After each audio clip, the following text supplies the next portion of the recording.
কেউ আমাদের আত্মসমর্পণ করাতে পারবে না। শিয়া মতাদর্শের অনুসারীদের জোর করে বশীভূত করা সম্ভব নয়। এভাবেই কঠোর ভাষায় যুক্তরাষ্ট্রের প্রতি হুঁশিয়ারি দিয়েছেন ইরানের প্রেসিডেন্ট মাসুদ পেজেশকিয়ান। সাম্প্রতিক সময়ে মধ্যপ্রাচ্য উত্তেজনা ও সামরিক চাপ বৃদ্ধির প্রেক্ষাপটে তার এই মন্তব্য নতুন করে আলোচনার জন্ম দিয়েছে।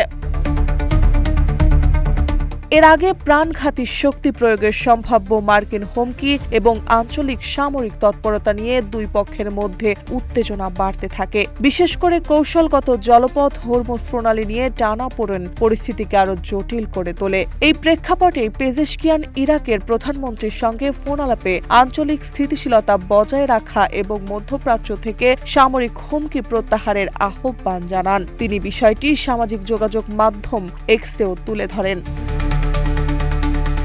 অন্যদিকে ইরানের ইসলামী বিপ্লবী গার্ডস বাহিনী IRGC জানিয়েছে, হরমুজ প্রণালীকে কেন্দ্র করে তাদের নতুন নিরাপত্তা পরিকল্পনার লক্ষ্য হল যুক্তরাষ্ট্রের সামরিক ঘাঁটিতে অস্ত্র ও রসদ সরবরাহ সীমিত করা। তাদের দাবি, এই কৌশলগত জলপথে নজরদারি ও নিয়ন্ত্রণ আরও জোরদার করা হচ্ছে।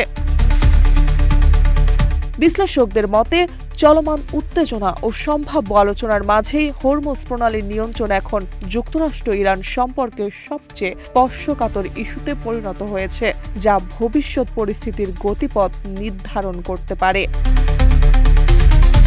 মার্জিয়া মৌ, রূপালী বাংলাদেশ।